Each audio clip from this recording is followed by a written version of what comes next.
अस्सलाम वालेकुम everyone. So this is Kailash Vijay Kumar, welcome back to my YouTube channel. अभी जो है शुक्र है कि काफ़ी टाइम से कंसिस्टेंसी जो है मेरी कायम रह रही है पॉडकास्ट को लेके। सो मैंने सोचा कि काफ़ी मैंने इन्फ्लुएंसर्स के साथ पॉडकास्ट किए, तो मैंने कहा कि क्यों ना हम लोग थोड़ा सा टॉपिक और जॉनरा जो है वो चेंज करना चाहिए, क्योंकि ताकि हमारी जो ऑडियंस होती है, बहुत से ऑडियंस का जो इंटरेस्ट होता है किसी और चीज़ में भी होता है। ऑफकोर्स हम लोग इन्फ्लुएंसर मार्केटिंग या इन्फ्लुएंसर्स के पॉडकास्ट में ये नहीं कह रहा कि बंद हो जाएंगे, लेकिन इन फ्यूचर आपको देखने को बिल्कुल ज़रूर मिलेंगे। लेकिन आज जो हमारे साथ गेस्ट मौजूद हैं वो एक डिपार्टमेंट में काम करती हैं, जो डिपार्टमेंट जो है काफ़ी बदनाम भी है, काफ़ी अच्छा डिपार्टमेंट कहूँगा, क्योंकि अगर वो डिपार्टमेंट ना हो तो ऑफिस जो है वो चल ही नहीं सकता। ह्यूमन रिसोर्स डिपार्टमेंट की बात कर रहा हूँ, ठीक है। अब ये नाम सुनते ही बहुत से लोग हंस रहे होंगे। तो आज मेरे साथ जो गेस्ट मौजूद हैं, मिस फियोना जावेद, अस्सलाम वालेकुम। वालेकुम अस्सलाम। कैसी हैं आप? I'm good, आप बताएं कैसे हैं? मैं बिल्कुल ठीक ठाक। आप बताएं, प्रोडक्शन सही लगा मेरा आपके डिपार्टमेंट को लेकर? बिल्कुल बिल्कुल। आज मैंने मुझे बताया कि आज जो होता है ह्यूमन रिसोर्स डिपार्टमेंट का होता है, उनकी लाइफ के बहुत से ज़्यादा स्ट्रिक्ट रूल्स होते हैं कि ऑफिस आप टाइम पे आएँ, टाइम पे जाएँ, ठीक है। मैंने पहले ही कहा था मैं यहाँ से करूँगा, तो ये यहीं से होगा। आज आप लेट आई है। बिल्कुल, आपको पता है कि आज क्या है? कल्चर डे, ठीक है। तो कहीं ना कहीं ट्रैफिक मुझे मिला है, तो यस मैं थोड़ा सा लेट आई हूँ गाइस। सही है। तो अगर ऑफिस में कोई बंदा ये रीज़न आपको दे तो आप ये एक्सेप्ट कर लेंगे? बिल्कुल, लेनेंसी तो देनी पड़ती है, वरना फिर एम्प्लॉयर रिलेशनशिप भी तो कोई चीज़ होती है। अगर हमें अपने एम्प्लॉयज़ को रिटेन करना है तो उनकी कुछ भी प्रॉब्लम्स हैं तो उनको हमें सुनना भी है और फिर समझना भी है, और थोड़ी बहुत लेनेंसी तो एचआर आपको देता ही है। बिल्कुल ऐसा ही है, अदरवाइज तो फिर लोग भाग जाएंगे। ऐसा ही है। मुझे बताओ कि बहुत से लोग जो हैं वो ह्यूमन रिसोर्स के बारे में कहा जाता है कि उनके पास काम नहीं होता, ठीक है। लेकिन मैं इस बात पे यकीन नहीं करता, क्योंकि अगर काम नहीं होगा तो कोई भी कंपनी का जो बॉस होगा वो फालतू में तो आपको सैलरी देगा, ठीक है। दूसरी चीज़, एचआर सिर्फ दिखता है, जहाँ तक मेरा बिलीव है कि काम उनके पास होता है, लेकिन एक्चुअल में होता है। अब तुम बताओ इस पे क्या सच्चाई है, कि होता है नहीं होता? जेन्युइन बिल्कुल रियल ओपिनियन चाहिए। अच्छा देखिए, काम पूरी ऑर्गेनाइजेशन को आपने देखना है, उनकी सारी अटेंडेंस को चेक करना है, फिर आपने जो जितने भी आपके एम्प्लॉयज़ हैं उनके जितने भी इश्यूज़ हैं वो सारे आपने ही तो रिजॉल्व करने, वरना कौन बैठा हुआ है कंपनी में? आपका मैनेजर तो नहीं करेंगे, they don't have time to resolve your issues, ठीक है। सो ये सारी चीज़ें, अगर आपको कोई भी पर्सनल इशू है, कुछ भी है, तो HR is there for you. और फिर आपने हायरिंग वगैरह ये सारा जो है ना ऑनगोइंग चलता ही रहता है। When you are starting new projects you need new people, तो फिर आप मैनेजर के पास इतना टाइम नहीं है कि वो जो है वो जाए मार्केट में और जाके फिर देखें कि आपके पास फ्रेशीज़ कहाँ हैं, क्या जो एक्सपीरियंस रिसोर्सेज है वो कहाँ पे आपको मिल जाएंगी। सो वो पूरा एक प्रोसेस होता है जो कि सोर्सिंग से लेके रिक्रूटमेंट से लेके हायरिंग, ऑनबोर्डिंग, ये सारा जो है वो एचआर को देखना पड़ता है। और फिर सिर्फ यही नहीं होता है कि आपने ऑनबोर्ड कर दिया कि एम्प्लॉय और दैट्स इट, नहीं, फिर आपने उसके बाद उसकी जितनी भी उसको जो चीज़ें प्रोवाइड करनी है, उनकी बाकी सारी फैसिलिटीज़ जो आप उनको प्रोवाइड करें, वो सारी चीज़ों को अप टू डेट रखना होता है, और एम्प्लॉय की सारी चीज़ों को, नीड्स को देखना पड़ता है। तो इसी तरीके से एचआर का काम चलता रहता है, एंड ऑन एंड ऑफ यही है। मुझे बताओ कि जब कोई एम्प्लॉय हायर हो रहा होता है, ठीक है, तो वो सबसे ज़्यादा नेगोशिएट करता है सैलरी के ऊपर, आई बिलीव वो एचआर करता है, ठीक है। तो एचआर जान पूछ के नेगोशिएट करता है अपने नंबर इंक्रीज करने के लिए बॉस के आगे, या वाकई में उनके पास मार्जिन नहीं होता, या मार्जिन होता है कि वो चाहे तो इंक्रीज कर सकते हैं? अच्छा देखो, मैं ये बताती हूँ। अब ये ऐसा नहीं होता है कि बॉस के सामने अच्छा बनने के लिए हम नेगोशिएट करते हैं, नहीं। कंपनी आपको एक बजट देती है, उस बजट के अंदर ही रहकर आपको जो है हायरिंग करनी होती है, ठीक है। अब वो बजट कंपनी डिसाइड करेगी कि आपको ये बजट दे रहा है, तो ऑब्वियसली फिर वहाँ पे एचआर का कोई इसमें कसूर नहीं है अगर वो एचआर नेगोशिएट कर रहा है। Yes, depending on your skill set, हम देखते हैं कि यार हाँ कैंडिडेट वाकई में बहुत अच्छा है, तो एचआर मैं तो स्पेशली ट्राई करती हूँ कि भाई जिस हिसाब का उसका स्किल सेट है उसको उतनी ही पे मिलनी चाहिए। Otherwise this is not gonna be in favor with the candidate as well. If he was working in a good pay scale previously, और फिर आप उसको बिल्कुल एक पे कट देकर आप बोलें कि जी आप हमारे पास आ जाएं, तो that's not okay with the candidate, right? तो वो उसके फेवर में नहीं है। तो what I prefer कि आप जो है वो उसके स्किल सेट के हिसाब से उसको सैलरी ऑफर करें। तो आपकी जो है ये अभी पहली जॉब है एचआर, मतलब इस फील्ड के अंदर, या नहीं, this is gonna be my overall, वैसे मैंने बहुत जॉब्स की हैं, बट एचआर में it's gonna be my third job. सही है। अब इनसे खुल के बात करने में मजा आएगा, क्योंकि इन्होंने 2-3 कंपनीज में काम किया, ठीक है। अब चल रहा बहुत प्रोफेशनल इंटरव्यू, ठीक है। अब थोड़ा सा आते हैं प्रॉपर वे में लेके चलते हैं। मुझे बताओ कि फेवरेटिज्म एग्जिस्ट करती है ऑफिसेस में? कहीं जगहों पर, मतलब कहीं हाँ कुछ जगहों पे डिपेंड्स ऑन के मैनेजर्स पे डिपेंड करता है। एचआर तो देखिए बिल्कुल न्यूट्रल होगा और एचआर वो कहेगा जो वो करेगा जो मैनेजर उससे कहेगा। हाँ, मैनेजर से मुराद मैं आपको बताती हूँ, एचआर एक डिफरेंट डिपार्टमेंट है। फॉर इंस्टेंस एक प्रोडक्शन का डिपार्टमेंट है, एक आपका सेल्स का डिपार्टमेंट है। ज़्यादा थोड़ी सेल्स वालों की देखी जाती है और सुनी जाती है, बिकॉज या एग्जैक्टली। सही है यार। देखो मैं खुद भी ऑलमोस्ट मुझे 14 ईयर्स हो चुके हैं, ठीक है। मैं भी अलग अलग जगहों पे काम किया हुआ है, अलग अलग जगहों पे घाट का पानी पिया हुआ है। बहुत सी चीज़ें मैंने भी कंपनी में फेस किया और बहुत से लोगों को आप देखते भी हो सामने कि फेवरेटिज्म भी चल रही होती है, ऑफिस में पॉलिटिक्स भी चल रही होती है। और बहुत से लोग ऐसे होते हैं कि जिनको मैं कहता हूँ कि टाइमली प्रमोशन नहीं मिल रहे होते हैं, ठीक है। और बहुत से लोग ऐसे होते हैं जिनको आए 1 साल में होता है और उनको प्रमोट कर दिया जाता है। बिल्कुल। इसके पीछे रीज़न क्या होता है, what you think on this? और अगर एक एग्जांपल दे रहा हूँ कि अगर कोई बॉस है, वो एचआर के पास आ रहा है, 2 बंदे हैं उनके पास, ठीक है।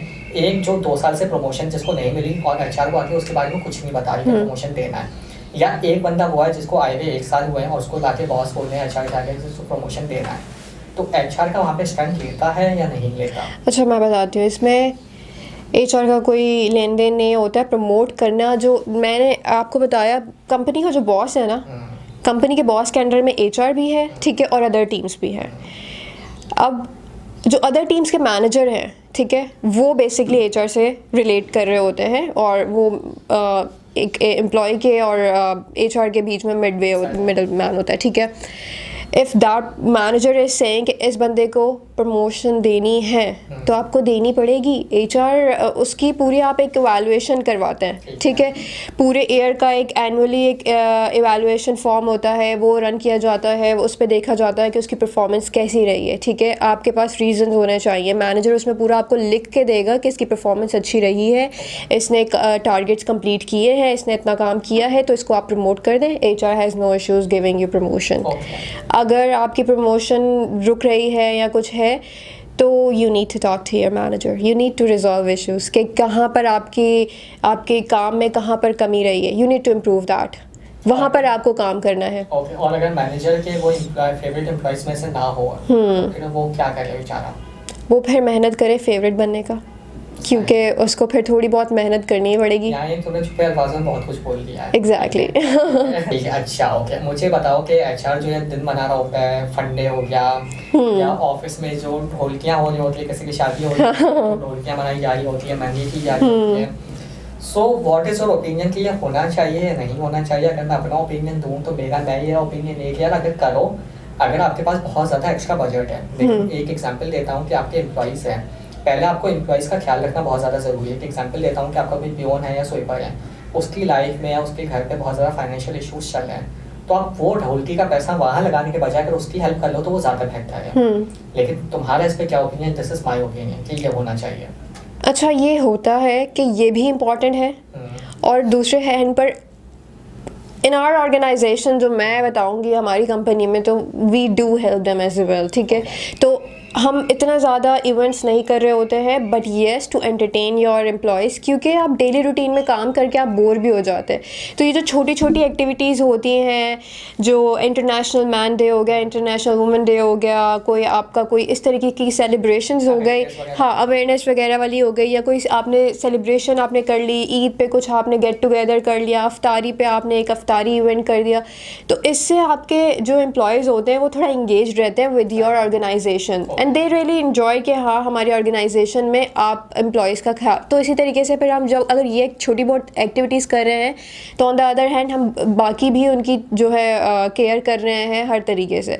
तो this is how you need to manage, हर तरीके से आपको मैनेज करना है। तो उनकी जो है उनका इंटरेस्ट भी तो आपको कंपनी में रखना है, अदरवाइज तो दे विल बी लाइक कि हाँ अदर कंपनीज ऑफरिंग दिस और ये और वहाँ पे तो बहुत चिलिंग है, तो you know let's move out. तो एग्जैक्टली।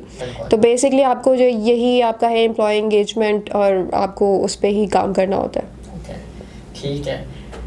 एक एग्जांपल देता हूँ कि बहुत सी कोई कंपनीज हैं, ठीक है, उसमें बैक टू बैक एम्प्लॉइज जो है वो छोड़ते जा रहे हैं, और बैक टू बैक जा रहे हैं, तो एचआर का वहाँ पे क्या स्टैंड बनता है कि वो आके मैनेजर से पूछता है रीज़न के यार अगर जा रहे हैं लोग तो क्यों जा रहे हैं, और अगर जा रहे हैं तो एचआर उस कल्चर को किस तरह बेहतर कर सकता है, या एचआर का काम नहीं है या है?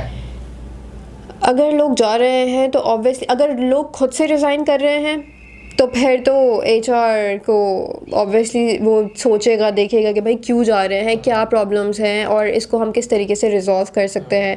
कोई ऐसी रिटेन तो ऑब्वियसली HR करेगा। उनको रिटेन करने के लिए जो भी है आपको मे बी उनकी सैलरीज पे बात होगी, मे बी कोई आपका रिलेशनशिप अच्छा नहीं है आपके मैनेजर के साथ, या मे बी आप pressurise whatsoever, HR will try to have a conversation with that employee और to sort out the things. If that employee is like okay ठीक है, रिटेन हो जाता है, बहुत से हो जाते हैं, और अगर नहीं होते हैं तो we have to say good bye और we have to let that employee go, ठीक है। और फिर हम उस पर वर्कआउट करते हैं। HR ऑब्वियसली फिर मैनेजर से पूछते हैं कि why people are going away, और क्यों हमें रिज़ाइंस आ रहे हैं। तो फिर उस पर बात होती है और फिर उनको भी कहा जाता है कि अब आप देखें, उस पर भी फिर आपकी एक मीटिंग लाइनअप होती है। हायरिंग करने में कितना मुश्किल है हायरिंग करना, या सीवीज को कलेक्ट करना, फिर उसमें से भी सीवीज आप मैनेजर के पास लेके जाते हो, बहुत से मैनेजर्स को वो चीज़ें भी, उसमें से बहुत सी सीवीज उनको समझ नहीं आती में, वो कहेंगे कि नहीं आप और लाओ, तो उसमें कितना मुश्किल लगता है? अच्छा, because this is my day to day, तो शायद मैं यूज़ टू हो गई हूँ। स्टार्टिंग में येस मुश्किल लगता है, कोई ऐसी जॉब डिस्क्रिप्शन आ जाती है, कोई ऐसी पोजीशन आ जाती है जो थोड़ी नीश होती है, उसमें आपके पास कैंडिडेट्स मार्केट में कम है, उसमें थोड़ा सा आपको हार्ड टाइम फेस होता है। अदरवाइज़ ये कि हमारे पास पोर्टल्स यहाँ पर जो सिर्फ मुझे एक लगता है प्लेटफॉर्म जहाँ पर आपको रिज्यूमे रिसीव होती हैं, दैट इज़ ओनली लिंक्डइन, और आपके पास Indeed, rosie.pk, these things are not working well, ठीक है। सो इंडीड और लिंक्डइन यूजुअली। अच्छा, मैं अब जितने भी लोग हैं मैं उनको यही कहूँगी कि लिंक्डइन पर अपना जो है ना एक सॉलिड कमांड रखें, लिंक्डइन पर अपनी प्रोफाइल्स बहुत जो है ना स्ट्रॉन्ग बनाएं, क्योंकि आपकी लिंक्डइन प्रोफाइल से ही आपको जज किया जाता है, ठीक है। तो उस पर ज़रा आप काम करें। हर किसी को लिंक्डइन प्रोफाइल मेंटेन करना भी नहीं आता है, लिखा हुआ ऊपर टाइटल्स में कुछ और होता है प्रोफाइल पर, और फिर अंदर जाकर जब आप प्रोफाइल ओपन करके देखते हैं तो फिर कुछ और ही नज़र आ रहा होता है। तो ये है, तो बहुत से फ्रेशीज़ न्यूबीज़ ऐसे होते हैं जिनको लिंक्डइन प्रोफाइल से जो है ना यूज़ करनी नहीं आती। But yes, LinkedIn is the best अभी तक का सोर्स जो मुझे लगा है, जहाँ से मैंने हायरिंग अभी तक की है। तो ये है। ठीक है, तो हमारे पास ऑप्शन फील्ड चूज़ करने को और भी बहुत से होंगे, so why you choose this field? अच्छा, मैं उसका रीज़न ये कि जब फर्स्ट टाइम मैं अपनी जॉब के लिए इंटरव्यू के लिए गई थी, फर्स्ट जॉब के लिए इंटरव्यू के लिए, तो मुझे बड़ा इंस्पायर किया ये चीज़, इंटरव्यू लेना। आई डोंट नो व्हाई, लेकिन this thing inspired me a lot कि मैंने कहा नहीं, आज मैं इंटरव्यू दे रही हूँ एंड वन डे मैं जो है ना आई विल बी कंडक्टिंग इंटरव्यूज़। तो वो चीज़ मुझे इंस्पायर की, बस वो एक माइंड में था, एंड फिर I just had this thing in my mind कि okay fine, I will be conducting interviews one day. तो इसलिए HR। फिर और चीज़ों में कि अच्छा एम्प्लॉय इंगेजमेंट में, बाकी मैनेजमेंट, ऑपरेशंस, ये सारी चीज़ें देखने में इंटरेस्ट था, so I choose this field.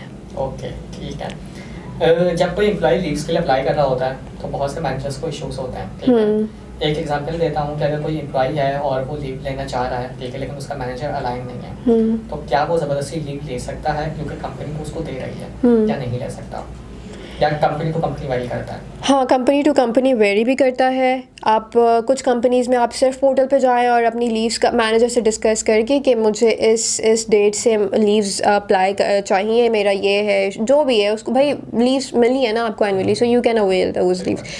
तो आप जाकर बस इन्फॉर्म करके आप अपने पोर्टल पे जो है अप्लाई कर देते हैं लीव्स। कुछ कंपनीज़ में ये है, कुछ कंपनीज़ में हमें 2 मंथ्स पहले आप प्रायर जो है वो बताएं, ईमेल करें, फिर वो आपके मैनेजर देखेंगे अप्रूव करनी है नहीं करनी है, and all that varies with organisation to organisation. Okay, cool. So you are enjoying this field? I am, so far I am, yes.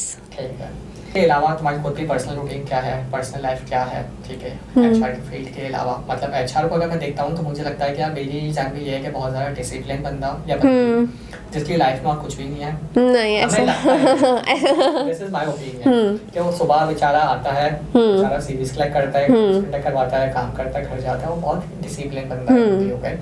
उसको मैं एक्सपेक्ट नहीं कर सकता कि लाइक वो इवेंट्स में जाता होगा, कॉन्सर्ट्स में, पार्टीज में, या कहीं पे भी आउटिंग वगैरह उसकी इतनी नहीं होगी, बहुत ज़्यादा वो थोड़ा सा बोरिंग बंदा होगा, हमें ही लगता है। ओके, तो इज इट रियल या मतलब ट्रू और फॉल्स? नहीं, ऐसा बिल्कुल भी नहीं है। क्यों? HR वालों का दिल नहीं होता? ऐसा बिल्कुल भी नहीं है। एचआर वाले भी घूमते फिरते हैं, एंजॉय करते हैं, हैंग आउट्स करते हैं, पार्टीज़ करते हैं, सब सीन ऑन है एचआर का भी, ऐसा कुछ नहीं है। बिकॉज दैट्स वाई अगर हम लाइवली हैं तो तभी तो हम अपनी कंपनी को भी लाइवली रखेंगे, अदरवाइज तो फिर बोरिंग हो जाएगा सब कुछ। तो I am not that sort of person. I like going out, hanging out. यानी ये पर्सन टू पर्सन वेरी करता है, इससे डिपार्टमेंट का एब्सोल्युटली, ये डिपार्टमेंट आपको जज नहीं कर सकता।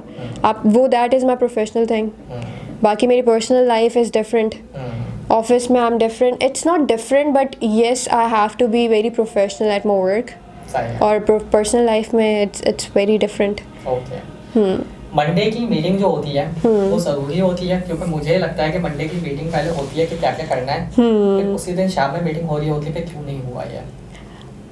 अच्छा, इस पे मैं कहूँगी कि मीटिंग्स बहुत ज़रूरी होती है, क्योंकि you have to stay connected कि कहाँ तक आपका जो है प्रोसेस पहुँचा है, क्या क्या हुआ है, अपडेट्स क्या है। कहीं पे हमें अपडेट्स चाहिए किसी से, कहीं पे हमें अपडेट्स देनी है कि अच्छा ये काम हो चुका है, ठीक है, ये आपका वाइंड अप हो गया, नाउ व्हाट्स नेक्स्ट, अब नेक्स्ट स्टेप पे जाना है, क्या है। और नहीं हुआ, दैट इज़ समथिंग, यार आपने ट्राई तो किया ना, आप बता सकते हैं कि हाँ आई ट्राइड, आज वर्कआउट नहीं हुआ है भाई, आज ये नहीं हायर हुआ है या ये काम नहीं हुआ है, एंड दैट्स एब्सोल्युटली फाइन, क्योंकि this is how things going on, ये चलता रहता है। तो ये है। सो यानी तुम भी आउटिंग वगैरह, कॉन्सर्ट वगैरह आउटिंग करती हो? Yes I am. ठीक है। फ्यूचर के प्लान्स क्या हैं? फ्यूचर के प्लान्स हैं बिजनेस, जॉब, कुछ भी, एनीथिंग, मीडिया, एनीथिंग? इस पे भी मैं सोच रही हूँ कुछ। हाँ, अभी मैं आजकल इस पे सोच रही हूँ कि अभी फ्यूचर में करना क्या है। फ्यूचर से मुराद के आगे कुछ सालों में क्या करना है, लाइक बिजनेस करना है, कोई अपना कोई सेटअप करना है किसी चीज़ का, या क्या करना है, क्योंकि आई डोंट थिंक सो कि अब पूरा टाइम मैं जो है ना पूरी लाइफ जॉब ही करती रहूँगी। सो यस, उस पर I am thinking right now. यार जॉब आप कहीं पे भी कर लो, इंडियन है वो गुलामी। एग्जैक्टली, कर लो, किसी एजेंसी में कर लो, लोकल कंपनी में कर लो, कहीं पे भी कर लो, business is always be a business. Business absolutely, हाँ। ठीक है। सो अब वो क्या बिजनेस करना है ये भी आपको सोचना है। ऐसा है। हाँ, तुमने अभी तक सोचा? वही सोच रही हूँ कि करना क्या है। कुछ तो करना है, पर करना क्या है ये सोच रही हूँ। लाइफ में कुछ एक्साइटिंग में करना है, कुछ ऐसा कि हाँ ऐसा करना कि जिसको करने में तुम्हें खुद को खुशी हो। हाँ एग्जैक्टली, करना वो चाहिए जो आप, जिसमें आपको जो है ना इंटरेस्ट हो और आपको मज़ा आ रहा हो। अदरवाइज फिर आई थिंक आप फिर बस वो 9 आवर्स वाली शिफ्ट करेंगे और फिर you will be like bore, फिर आपको मज़ा नहीं आएगा एक्स्ट्रा आवर्स में कुछ काम करने का या कुछ भी। ओके। सो आई बिलीव कि आपको आज का पॉडकास्ट जो है पसंद आया। फियोना का लिंक्डइन का प्रोफाइल जो है मैं अपने डिस्क्रिप्शन में डाल दूंगा। अगर किसी को भी इनको अपनी रिज्यूमे भेजनी हो जॉब के लिए तो आप लिंक्डइन पे जाके इनसे कनेक्ट कर सकते हैं, उनको अपनी रिज्यूमे भेज सकते हैं। आई बिलीव कि आपको आज का पॉडकास्ट पसंद आया होगा। अगले पॉडकास्ट तक, टिल देन, अल्लाह हाफिज़।